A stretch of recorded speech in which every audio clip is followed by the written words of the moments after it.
So guys, I've been trying to get out of the house more often, and one of the things that caught my eye to do was to watch Japanese movies releasing in theaters. It's more an excuse to watch anime, but at the very least I can claim that I'm helping myself with my journey of learning Japanese. And that's when I heard about this film, Ghost Cat Anzu, and I was intrigued by the concept, so I went out to watch it, and let's just say I'm very happy that I did.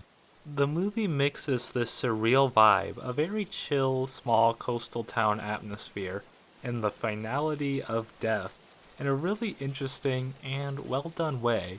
Yes, I know that third thing sounds kind of out of left field, but it makes sense when you watch it.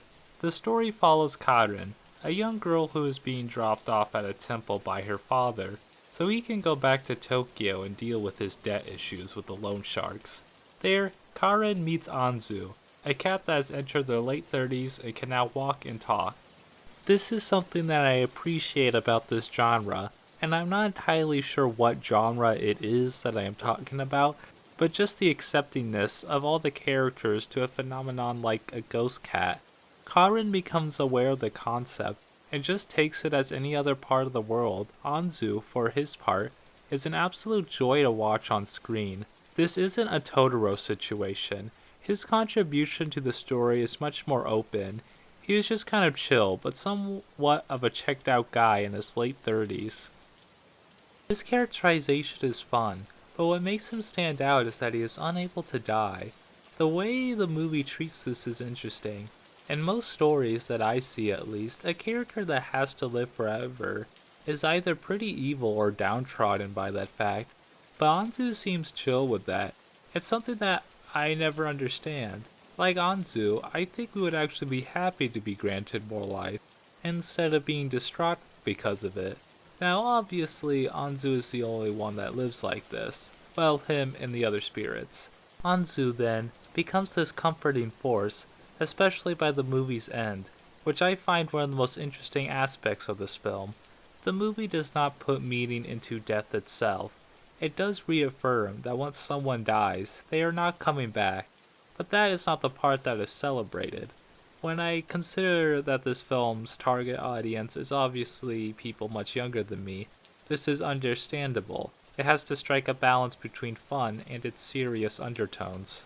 Karin's mother tells her at the end of the film, when she has to leave the living world again, I believe proves my point.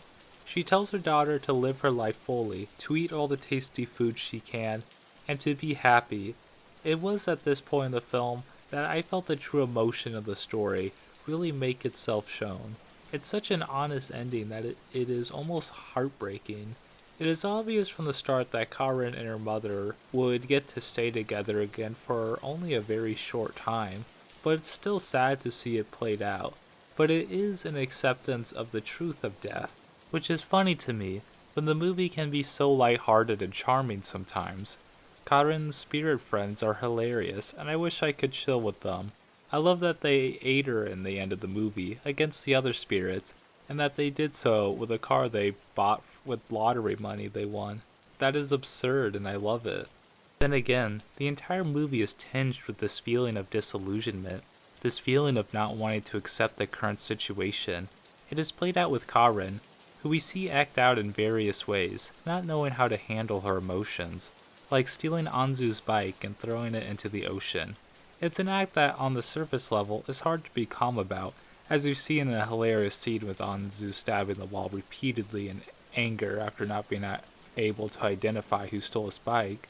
But when that fact is combined with what Karin was going through, the fact that she was unable to visit her mother's grave on the anniversary of her death, something that she was very dedicated to accomplishing, you can see why she is resisting people, why she simultaneously wants attention and empathy, but doesn't seek, at least initially, a closer connection.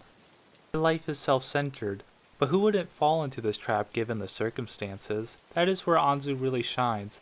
He has to figure out as the adult how to navigate this situation, to meet Karin at her level.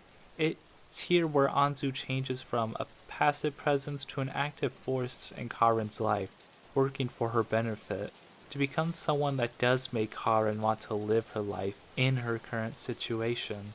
And that is the message after all. How do we work with each other? How do we interact with the world when we find that we hate the world we live in?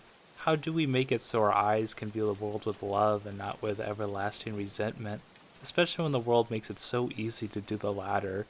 It can come down to just having someone close by that you just love so much that it hurts, and then things don't seem that they can be that bad for long, and that person may not be as far away as you think.